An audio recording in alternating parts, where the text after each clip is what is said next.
नमस्कार दोस्तों, प्रतिमा moral story में आप सभी का स्वागत है।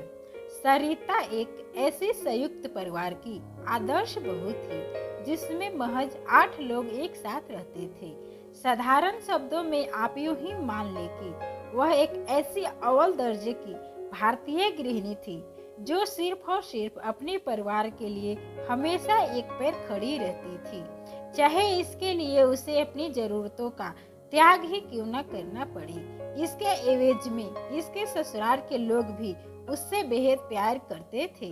अगर सरिता ना होती तो शायद से परिवार अब तक अलग थलग पड़ गया होता। पर संयुक्त परिवार में सभी लोगों के लिए खास बनना भी इतना सरल नहीं है जितना कि सुनने में लगता है। अगले सुबह जग जाना, घर के सारे काम काज करने के बाद एक एक सदस्य के लिए पसंदीदा खाना तैयार करना सरिता की एक दिनचर्या बन गई थी।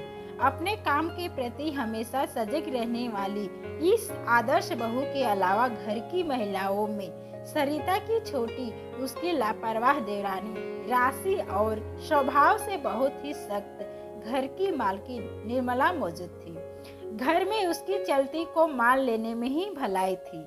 यही कारण है कि वह इतनी कम उम्र में सिर्फ एकमात्र बेटी की मां है।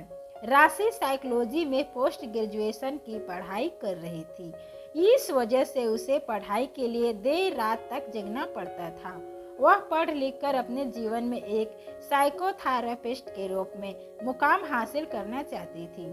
एक अस्पोर्टिव भाभी होने के नाते सरिता घर के काम में राशि जो कुछ भी कर सकती थी उसे वह सहर्ष स्वीकार कर लेती थी। एक समय की बात है, यही कोई बसंत के दौरान सुबह सुबह का वक्त था।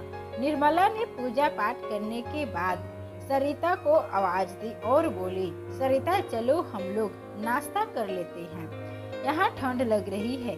हम लोग हर सुबह राशि के आने की प्रतीक्षा नहीं कर सकते। इसके बाद सरिता किचन में गई और प्लेट में खाना निकालने लगी। तभी एकाएक उसके दिमाग में शादी के शुरुआती दिनों के दौरान होने वाले कष्टों को यादें ताजा हो गई। सरिता उस सुबह को याद कर शिहर उठी जब उसे जगने में थोड़ी देर हो जाती थी। उन दिनों उसकी सास चुपचापी सही बहुत ही बुरा बर्ताव करती थी। वह उसके साथ लंच भी नहीं कर पाती थी। अपने ख्यालों में गुम सरिता कई साल बीत जाने के बाद फिर से उन पुराने यादों को ताजा कर रही थी। वह नहीं चाहती थी कि कोई और भी उसकी तरह ऐसी कष्टदायक परिस्थितियों से गुजरे। होश में आने के बाद सरिता ने तत्काल राशि को मैसेज टाइप किया, गुड मॉर्निंग। मैसेज का नोटिफिकेशन बजते ही राशि अपने बिस्तर से उठ गई। वह 10 मिनट के भीतर तैयार होकर डाइनिंग टेबल पर खाने के लिए पहुंच गए। टेबल पर बैठी निर्मला को देखकर वह अंदर से काफी सहमी हुई थी। उस वक्त घर में चारों तरफ शांति छाई हुई थी। निर्मला खाने में व्यस्त थी। जब उसने अपने नजरों को उठाया तो देखा कि सामने राशि बैठी हुई है। उसने बड़े ही बेरुखी से कहा, सरिता को बोलो कि चाय बनाए और मुझे भी एक कप चाय दे।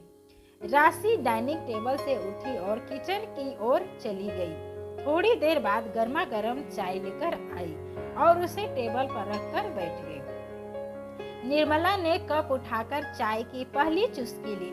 वही राशि चुपचाप उन्हें देख रही थी। तभी निर्मला अचानक से बोल पड़ी, इलायची की चाय, चाय मुझे बहुत पसंद है। माँ, आज राशि ने चाय बनाई है, वो भी खासकर आपके लिए। उसे मालूम है कि इलायची चाय आपकी फेवरेट है। किचन के अंदर से सरिता बोली। उस वक्त राशि को खुशी का कोई ठिकाना नहीं रहा।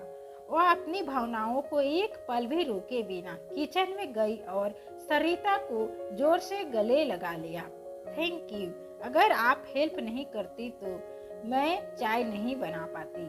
उस वक्त अगर आपने मैसेज नहीं किया होता तो शायद मैं अब तक सो रही होती।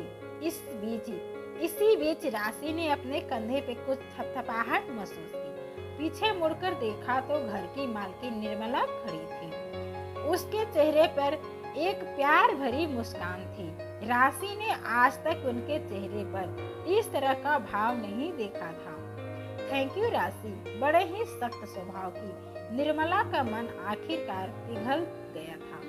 यह देखकर सरिता का मन खुशी से खिल उठा। उसे एहसास हुआ कि अगर आपकी भावना आपके मन मस्तिष्क को कष्ट पहुंचा रह सकती है तो वह कुछ हद तक उसकी भरपाई भी कर सकती है। अब वह उस भरपाई के लिए पूरी तरह तत्पर थी। तो दोस्तों, आशा है कि ये कहानी पसंद आई होगी। कहानी पसंद आई तो लाइक करें, शेयर करें और चैनल को सब्सक्राइब करें। Thank you.